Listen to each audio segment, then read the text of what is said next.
to reduce the VAT from 12% to 10%. Yes. May I know the position of the department? Kasi, Yeah.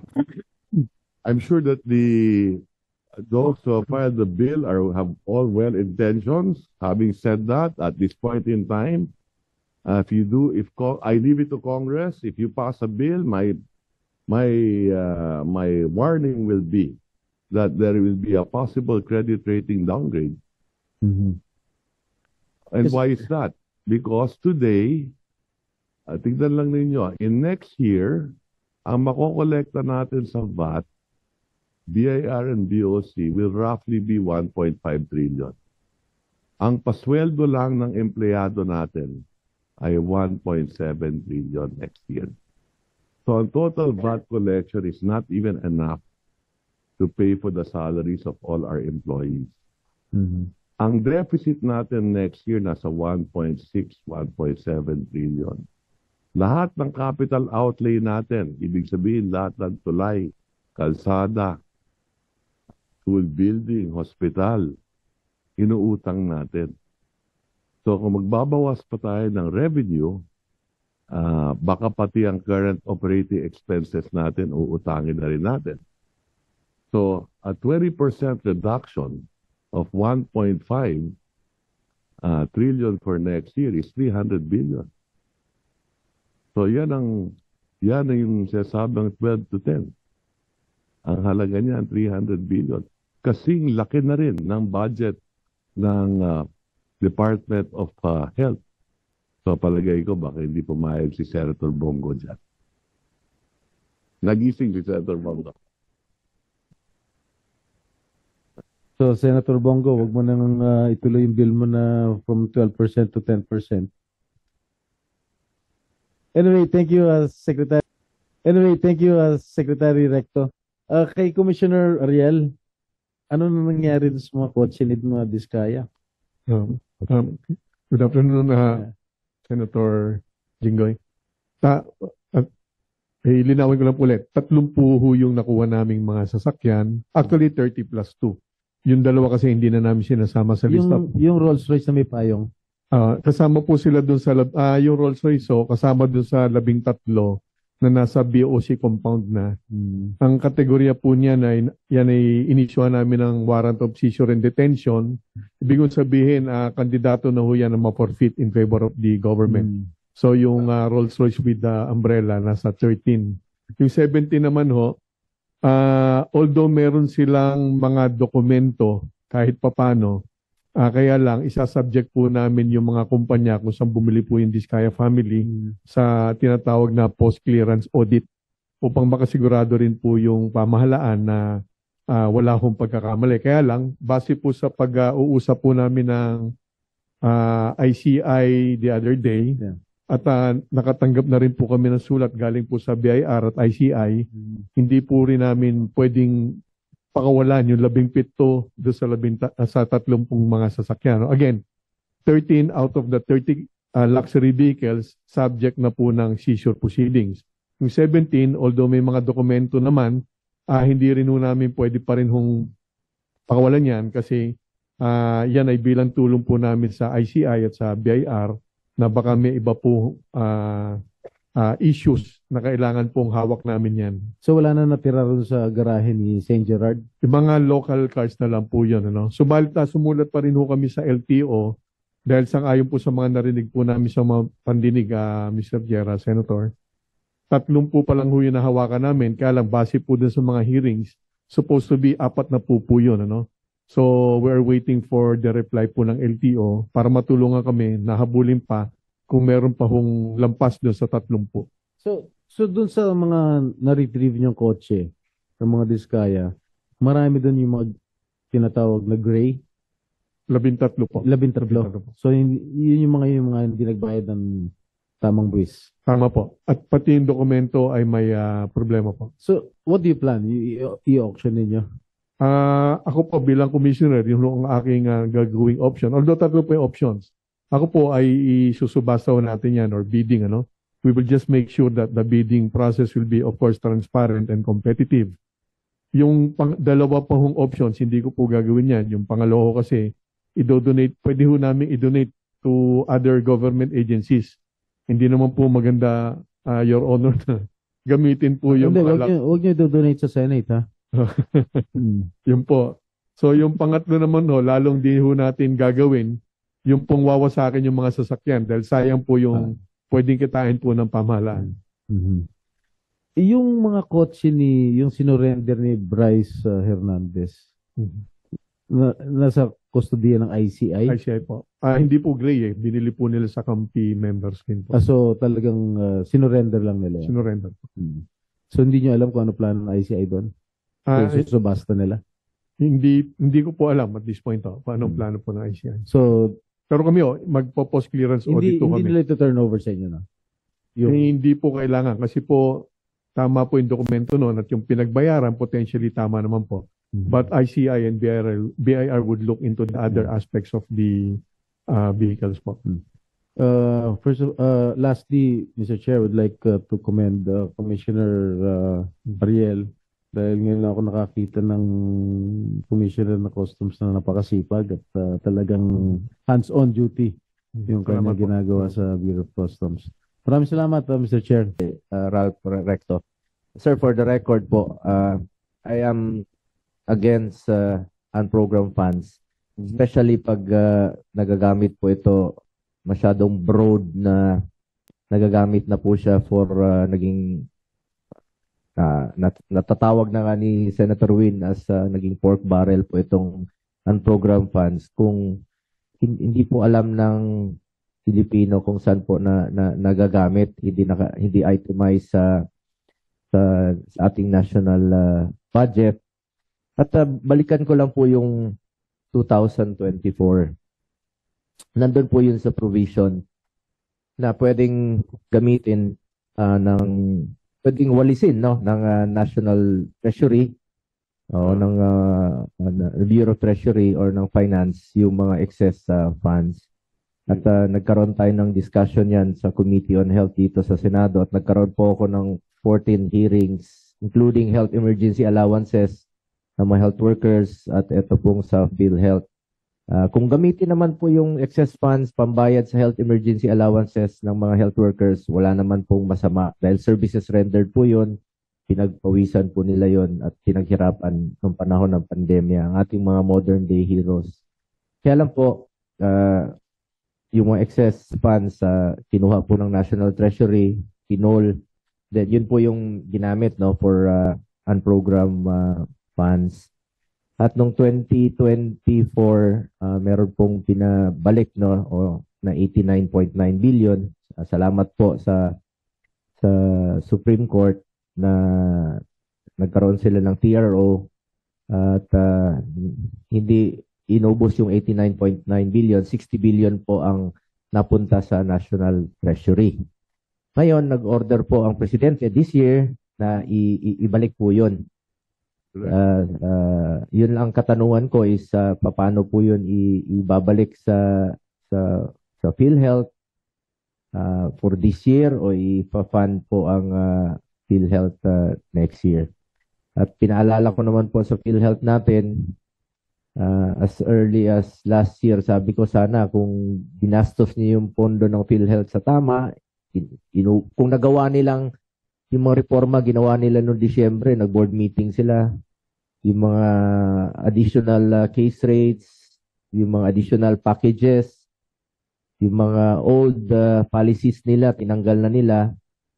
Kung ginawa nila nung Enero yun ng Enero po ng 2024, wala silang excess funds, walang wawalisin ang Department of Finance or ang Bureau of Treasury. So walang excess funds. Kasi para po sa akin, ang PhilHealth ay para sa health po, pondo po para sa kalusugan yun ng bawat Pilipino. Para sa akin, wala pong excess funds ang PhilHealth dahil marami pang Pilipino ang takot magpa-hospital, ayaw magpa-hospital dahil sa kahirapan. Meron ng buntis dyan sa Cebu. Cebu yun, no? Sa Cebu, mag-ina. Ayaw pong magpa-hospital, nanganak sa sidewalk, namatay pa yung mag-ina. Meron pong isang provincial health officer ng Camarines Norte na-admit siya, 4 million ang sinagot ng PhilHealth, 27,000. Na-admit siya muli, 6 million, ang sinagot ng PhilHealth 29,000, a total of 57,000, which is less than 1% pa po ng kanyang billing. Pero ang nakaltas sa sahod niya, 200,000. Nalugi pa siya, namatay pa po yung provincial health officer. Ibig sabihin, wala talagang excess funds ang PhilHealth. Kaya dapat po walang naibalik. Kaya lang nabanggit niyo po ito sa isang hearing natin na nandun po yung nakalagay po doon sa GAA na pwede pong kunin po, no. It was put by Congress. Kaya lang po ako po'y naniniwala legally lumusot but morally unacceptable po sa akin. Dahil marami pa pong mga pasyente po ang naghihingalo. Takot po talagang magpa-hospital sa ngayon dahil po sa kahirapan. Gamitin po sa health yung pondo ng PhilHealth. Kasi once yung hirap po nitong unprogrammed funds, sana po kaya I am against it. Kung meron man pong unprogrammed funds, dapat klaro kung saan gagamitin. Hindi yung pwedeng gagamitin dito po sa mga flood control projects na ginagawa pong gatasan ng ilan. Mas kawawa naman po yung Pilipino. Habang naghihirap, takot magpa-hospital, tapos yung excess funds ginamit po sa flood control o sa mga unprogrammed funds ginagamit sa mga proyekto na hindi naman po mapapakinabangan ng mga mahirap nating kababayan. So yun lang po.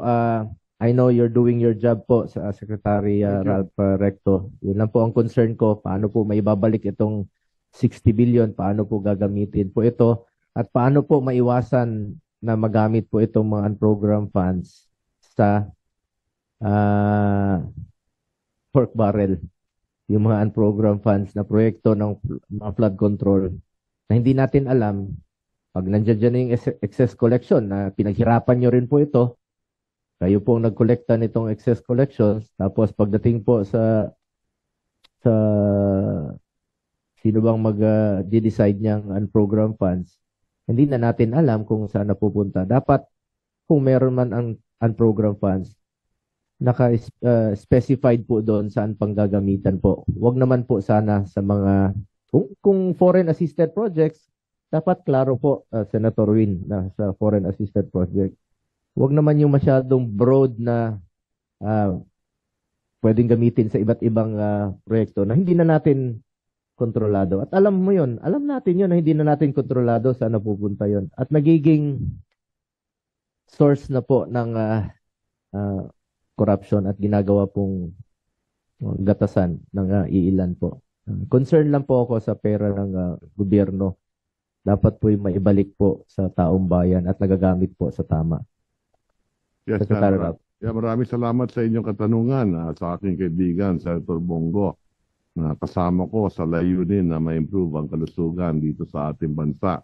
Having said that, alam po ninyo, yung record naman natin nang tayo nandito sa Senado, ay tutol naman talaga tayo dyan sa mga unprogrammed funds na yan. Unang-una sa dahilan na paglinipat mo, yung pondo sa program, lalagay mo sa unprogram para magkaroon ng fiscal space. Halimbawa, sa program ay lumalaki yung deficit ng ating bansa. At dahil dyan, tutol tayo dyan. Ngayon, sa usaping unprogram, kung papayagan natin yan, siguro may mga dalawang dahilan lang kung bakit mahalaga yung unprogram fund. Halimbawa, pag may sakuna, katulad doon nangyari sa Davao del Norte, sa Cebu, may agahan pwede makuha ang ating Pangulo. Kung may excess revenue nga naman, pwede natin gamitin yan para sa kalabidad, ang isa. Ang pangalawa, halimbawa, hindi nakasama sa cut-off ng DBM yung paggawa ng NEP na may mga foreign assisted project na dumating after the cut-off nung ginawa yung NEP at maganda naman yung mga foreign assisted projects na yan, ay pwede mapondohan yan kung nandun sa program. So, to me, only for these two reasons na pwede magkaroon ng unprogram.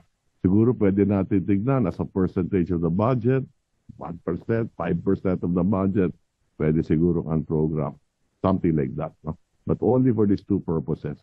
Ngayon, tungkol naman doon sa nabanggit nyo na PhilHealth o yung excess revenue ng GOCC. Katulad nung sinabi natin dito nang tayo tinawag sa Kongreso para magpaliwanag tungkol dyan, ay inutusan po tayo ng Kongreso.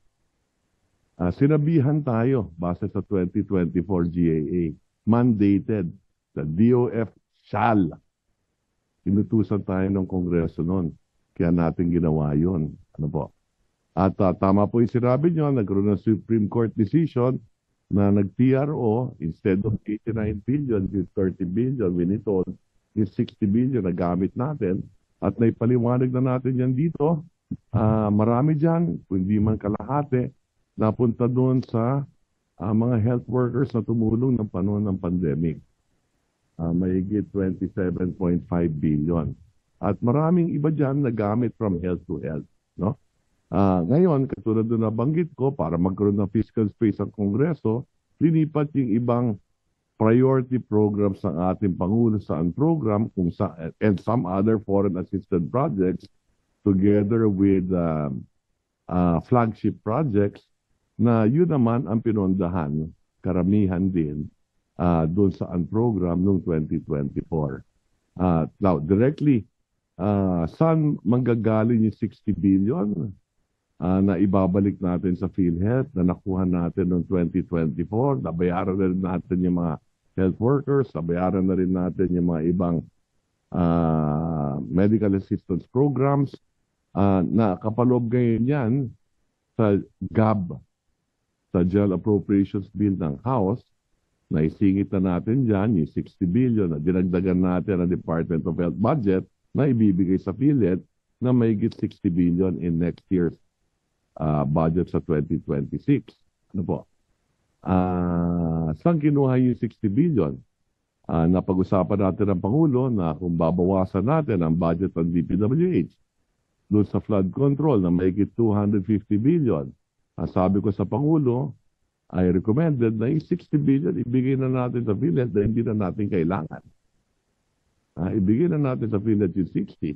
Ngayon yung 190, meron tayo mga minimum na ginawa at sinundan naman ng Kongreso ngayon doon sa GAB na karamihan dito mapupunta sa edukasyon, sa kalusugan, halimbawa, at sa agrikultura at may mga ilang pang mga department. No? So, yan, matatanggap ninyo yan. Ipasalan ng Kongreso ng Lunes yan, kahapon. So, pagbalik ninyo ng session, matatanggap ninyo yung version ng House sa budget for 2026. Makikita nyo nakapaloob doon yung 60 billion na ibabalik sa PhilHealth. And finally, ang isa pang komentaryo dahil nabanggit ninyo yung tungkol sa yung pera ng PhilHealth ay dapat mag-gastos sa pangkalusugan, sang-ayon tayo dyan. But having said that, alam po ninyo yung kalusugan, dalawa eh. Merong PhilHealth, that is on the demand side, at meron yung mga pangangailangan ng hospital on the supply side. Kahit 1 trilyon ang budget ng PhilHealth, pero kung walang hospital, walang pagagastosan yung 1 trilyon na yon. Ano po? Ang kulang sa atin ay kulang ang dami ng ating mga hospital bed. Kung kaya't, doon din sa 2026 budget, na isasabit din dito ng Kongreso, kasama doon sa menu, yung supply side, pagdagdag ng health enhancement program ng DOH, makatulong sa mga local government unit dahil dinibold natin ang pangkalusugan sa local government unit. The last time the local government built a hospital was probably pre-pandemic. Okay, so kulang na kulang sa Mindanao. Covered nga lahat ng taga Mindanao sa PhilHealth, pero kung ilan lang ang hospital sa Mindanao, hindi mapapakinabangan ng Mindanao.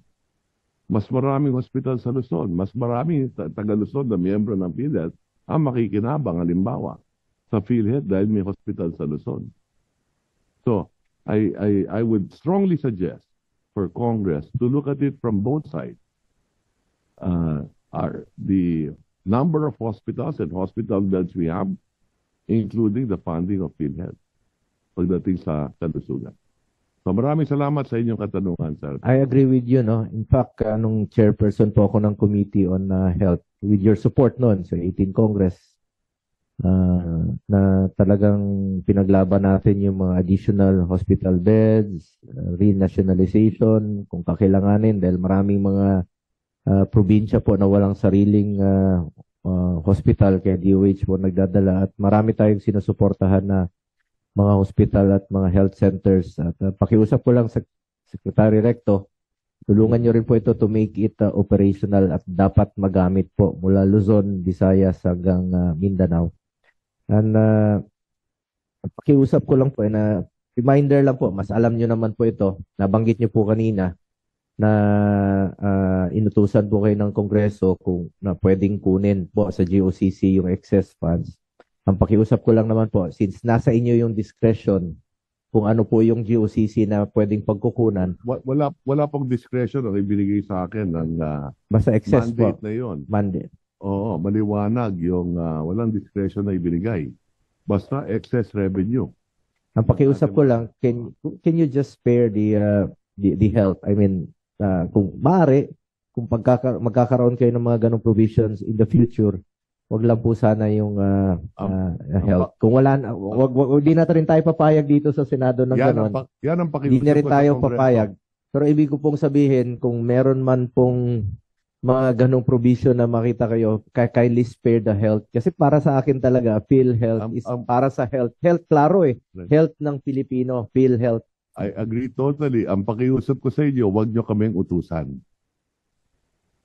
Hindi po yun inutusan. It was nanilagay lang po sa provision ng GAA na pwedeng kunin yung excess funds. Ilalagay na namin next time na wag ang health. Please, wag ang health. Kasi marami pang Pilipino ang takot magpa-hospital at walang pambayad po sa pagpapa-hospital. Yung iba po, namamatay na lang po sa takot magpa-hospital. Salamat po, Maraming Secretary salamat po. Recto. Full support po ako always sa inyo. Alam nyo, isa po kayo sa aking hinahangaan noon pa, lalong-lalo na po dito sa when it comes to finances ang pinag-usapan dito. Mr. Chair, our humble appeal is simple. Tulungan po natin at bigyang pansin ang ating mga MSMEs at cooperatives. We must review the processes, the fees, and the requirements being imposed by the SEC, BIR, and related agencies and ensure that our policies are designed to help our small businesses and cooperatives thrive. Huwag natin silang pahirapan pa sa kanilang pagko-comply. Tulungan po natin sila. That is why, Mr. Chair, I would like to take this opportunity to commend the leadership of Secretary Ralph Recto and recognize the agency's dedication to upholding sound fiscal policies. Salamat po, Mr. Chair.